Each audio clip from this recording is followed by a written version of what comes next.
Assalamualaikum warahmatullahi wabarakatuh. Jumpa dengan saya, dengan Rahma. Untuk kali ini kita akan membahas tentang jenis-jenis pertanyaan di dalam wawancara. Ada 4 tipe pertanyaan, yaitu pertanyaan deskriptif, pertanyaan struktural, pertanyaan yang bersifat kontras, dan pertanyaan evaluatif. Pertanyaan deskriptif ini bertujuan untuk mengarahkan agar menjelaskan apa yang terjadi atau bagaimana suatu hal dapat terjadi. Jadi, subjek diminta untuk menjelaskan apa adanya atas apa yang ia ketahui secara objektif berdasarkan apa yang ia lihat, apa yang ia rasakan, dan apa yang ia dengar tanpa disertai dengan analisa, pemikiran, atau pendapatnya terhadap apa yang dijelaskan. Nah, contoh pertanyaan deskriptif ini. Bagaimana strategi belajar Anda hingga Anda mendapatkan predikat mahasiswa dengan IPK tertinggi? Apa yang Anda kerjakan setiap harinya untuk mencukupi kebutuhan hidup sehari-hari? Ketika insiden perampokan terjadi, bagaimana kondisi di tempat itu? Jadi inti dari pertanyaan deskriptif adalah meminta orang yang kita wawancara untuk mendeskriptifkan atau menjelaskan apa yang ia rasakan, apa yang ia dengar tanpa ada analisa ataupun pendapat atau opini ya. Kemudian kita bicara tentang pertanyaan struktural. Pertanyaan tentang bagaimana subjek mengorganisasi pengetahuan dan pengalamannya sehingga memiliki arti atau nilai dari pengetahuan dan pengalaman tersebut. Ini mengarahkan subjek untuk menjelaskan nilai apa yang terkandung dalam setiap pengalaman hidup melalui identifikasi setiap kategori dan kerangka berpikir subjek, termasuk bagaimana subjek melakukan analisis untuk menyaring nilai yang terkandung di dalamnya.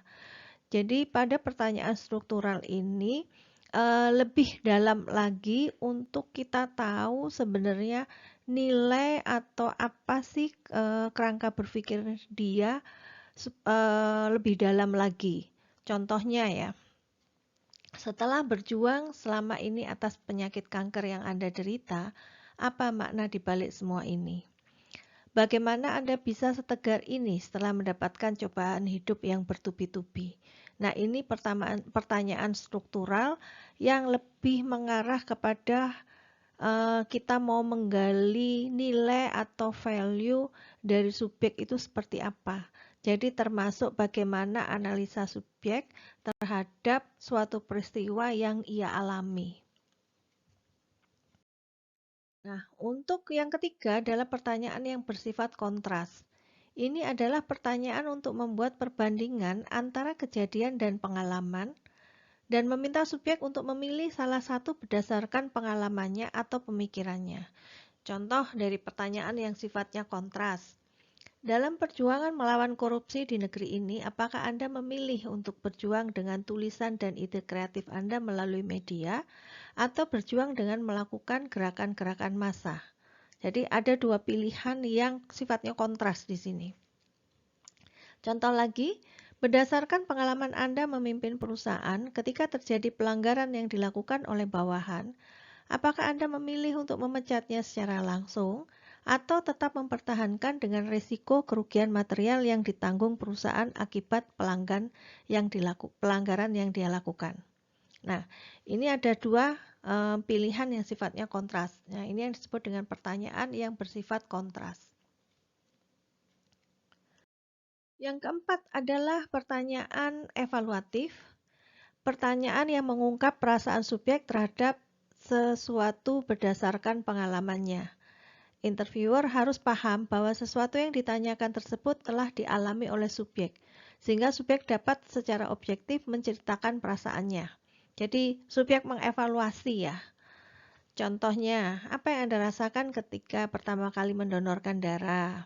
Apa yang Anda rasakan ketika bos memanggil Anda kemarin sore? Apa yang Anda rasakan ketika mengetahui bahwa Anda adalah satu-satunya orang yang bertanggung jawab atas hilangnya data penting di perusahaan? Nah, ini pertanyaan-pertanyaan evaluatif yang mencoba menggali bagaimana perusahaan subjek terhadap suatu pengalamannya dia. Ada beberapa bentuk pertanyaan wawancara. Yang pertama adalah pertanyaan terbuka vs pertanyaan tertutup. Kita bahas satu-satu. Pertanyaan terbuka. Ini pertanyaan yang sifatnya lebih luas dan memberikan kebebasan kepada subjek untuk memberikan informasi yang mendalam. Diawali dengan bagaimana, how, dan mengapa, why. Nah, dua macam pertanyaan terbuka. Highly open questions, yang mana hampir tidak ada batasan jawaban, dan moderate open question, memiliki batasan jawaban walaupun tetap memberikan kebebasan. Contoh, ini pertanyaan terbuka, kelebihan dan kekurangannya. Dengan pertanyaan terbuka itu memiliki kelebihan, kita akan bisa menggali data yang lebih dalam hingga mencapai value dari pengalaman subjek. Dan subjek bebas mengemukakan apapun yang ingin diungkapkan dalam menjawab pertanyaan. Jadi ini bisa mencapai value, terus mengemukakan apapun yang ingin diungkapkan, dan memungkinkan adanya temuan lain di luar jawaban atas pertanyaan. Ini mampu mengungkap hal-hal yang sifatnya pribadi, seperti perasaan, persepsi, dan prasangka subjek. Nah, pertanyaan terbuka ini juga ada kekurangan. Dengan meluasnya data, maka memungkinkan hanya mengungkap sedikit yang terkait jawaban atas pertanyaan yang diajukan. Kenapa kok mengungkap sedikit? Karena luas ya, luas, bebas, sehingga kadang-kadang subjek itu bercerita tidak sesuai dengan pertanyaan, tidak sesuai dengan apa yang kita harapkan sebagai penginterviewer. Dan kekurangannya adalah memungkinkan adanya banyak informasi yang tidak diperlukan ya, tadi karena meluas kemana-mana ya, dan seringkali menyulitkan membuat verbatim wawancara karena banyak trust talk atau pembicaraan-pembicaraan yang sifatnya sampah yang sebenarnya tidak kita perlukan gitu. Ini adalah pertanyaan tertutup. Yang kedua, pertanyaan tertutup.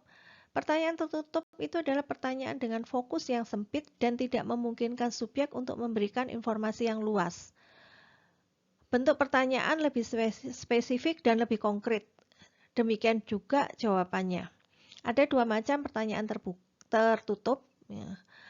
Highly operate question, moderate close question. Ini sifatnya sangat spesifik dan menanyakan hal-hal yang sifatnya terbatas. Kelebihan dari pertanyaan tertutup itu adalah memudahkan untuk melakukan pengontrolan panjangnya jawaban atas pertanyaan dengan membatasi pada jawaban yang dibutuhkan. Upaya lebih ringan bagi interviewer untuk memungkinkan menggali pertanyaan yang lainnya. Jawaban lebih mudah direplikasi, ditabulasi, maupun ketika dibuat verbatim. Nah, kekurangan dari pertanyaan tertutup ini adalah data terlalu sempit, kaku, dan kurang mendalam. Tidak mampu mengungkap alasan dengan panjang lebar, terutama untuk mengungkapkan nilai atau value. Dia juga tidak mampu mengungkap hal-hal yang bersifat pribadi. Ini kekurangan dari pertanyaan tertutup karena sifatnya lebih spesifik dan terbatas.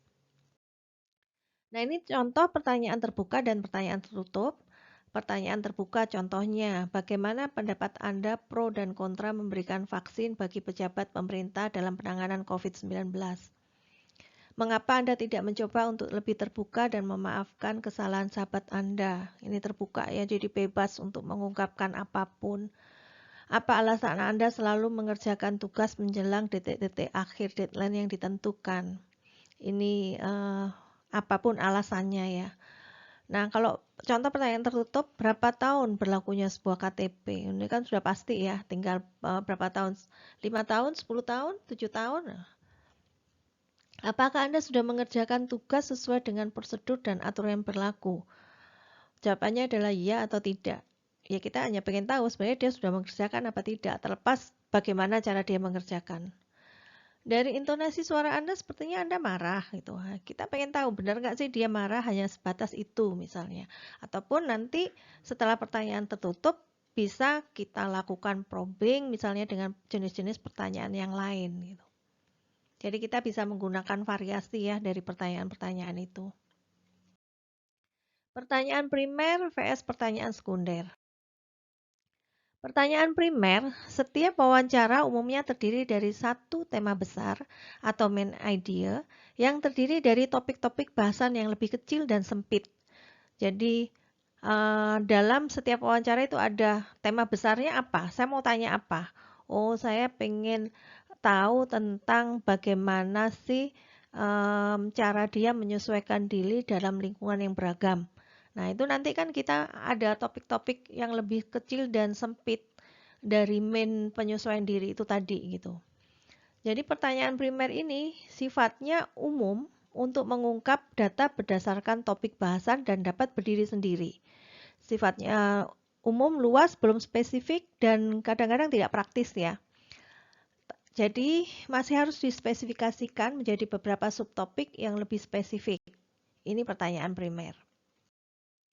Sementara pertanyaan sekunder ini spesifikasi dari pertanyaan primer, merupakan pertanyaan lanjutan untuk memberikan penjelasan lebih lanjut atau yang bisa kita sebut sebagai probing. Kecermatan dalam membaca simbol dan kondisi sangat penting ketika hendak melakukan probing, terutama topik yang sifatnya sensitif bagi subjek. Jadi biasanya pertanyaan primer itu akan diikuti oleh pertanyaan sekunder apabila dari hasil jawaban subjek itu kita belum mendapatkan data seperti apa yang kita harapkan. Nah, ini contohnya, apa yang Anda rasakan ketika banyak beban pekerjaan di kantor? Ini pertanyaan primer, kita mau melihat perasaan dia ketika dia banyak beban di kantor untuk melihat bagaimana dia mengatasi situasi stres ya. Nah, primernya apa? Seberapa jauh Anda merasakan gejala tersebut? Adakah gejala lain selain yang Anda rasakan? Strategi apa yang biasanya Anda lakukan saat merasa tertekan karena beban kerja yang tinggi? Jadi ini adalah pertanyaan primer. Ini adalah pertanyaan sekunder yang fungsinya adalah untuk menggali lebih dalam apa yang ada di dalam tema utama ya atau main idea. Kemudian ada yang disebut sebagai pertanyaan netral dan pertanyaan mengarahkan. Pertanyaan netral ini pertanyaan yang membebaskan subjek untuk menjawab dan memutuskan jawaban tanpa adanya arahan, tekanan, atau paksaan dari pewawancara. Contoh, apakah Anda menyukai kegiatan naik gunung? Ada dua bentuk pertanyaan netral terbuka yang memungkinkan menjawab dengan seluas-luasnya. Contohnya, bagaimana pendapat Anda mengenai maraknya seks bebas di kalangan remaja? Kemudian ada pertanyaan netral tertutup yang membebaskan dalam menjawab dengan adanya pilihan jawaban yang sudah tersedia. Contoh, apakah Anda setuju dengan seks bebas di kalangan remaja? Ini pertanyaan netral. Kita tidak pro dan kontra terhadap salah satu pihak yang dimaksud dengan pertanyaan netral. Kemudian pertanyaan mengarahkan. Pertanyaan yang menawarkan jabatan yang diinginkan karena pertanyaan dibuat. Mengarahkan subjek pada jawaban yang sudah diarahkan oleh pewawancara. Jadi pertanyaan ini menawarkan jawaban apa yang diinginkan dengan pertanyaan tersebut. Contohnya, tolong ceritakan pengalaman pertama Anda saat bekerja secara formal. Ini sudah mengarah pada pengalaman pertama, bukan yang kedua, ketiga, ataupun yang pengalaman terakhir ini. Ada dua bentuk, pertanyaan mengarahkan terbuka, jawabannya sudah diarahkan walaupun masih memiliki alternatif jawaban, masih terbuka dan bebas. Contohnya, siswa yang kurang mendapatkan perhatian orang tua seringkali melakukan perilaku bebas. Bagaimana pendapat Anda tentang pernyataan tersebut? Nah, ini mengarahkan tapi bebas. Mau jawab apa? Contoh, ada pertanyaan yang mengarahkan tertutup. Jawabannya sudah diarahkan, sekaligus alternatif jawaban sudah diarahkan dan bersifat dikotomi. Contohnya, saya yakin Anda tidak setuju dengan pendapat siswa yang kurang mendapatkan perhatian orang tua, seringkali terlibat perilaku seks bebas, bukan? Nah, ini pertanyaan tertutup tapi sudah mengarahkan. Ini contohnya dari pertanyaan mengarahkan. Oke, sebenarnya dari jenis-jenis pertanyaan maupun bentuk-bentuk pertanyaan yang sudah dipaparkan tersebut, ini bisa kalian kombinasikan ketika membuat pertanyaan wawancara sebelum melakukan wawancara. Sehingga kita bisa mengkombinasikan apakah kita menginginkan dia untuk mendeskripsikan atau mengevaluasi suatu permasalahan, ataupun kita perlu memberikan pertanyaan tertutup kemudian kita buka lagi, itu bisa kita variasikan. Nah, itu sekian dari saya tentang jenis-jenis pertanyaan dan bagaimana penggunaannya. Terima kasih. Wassalamualaikum warahmatullahi wabarakatuh.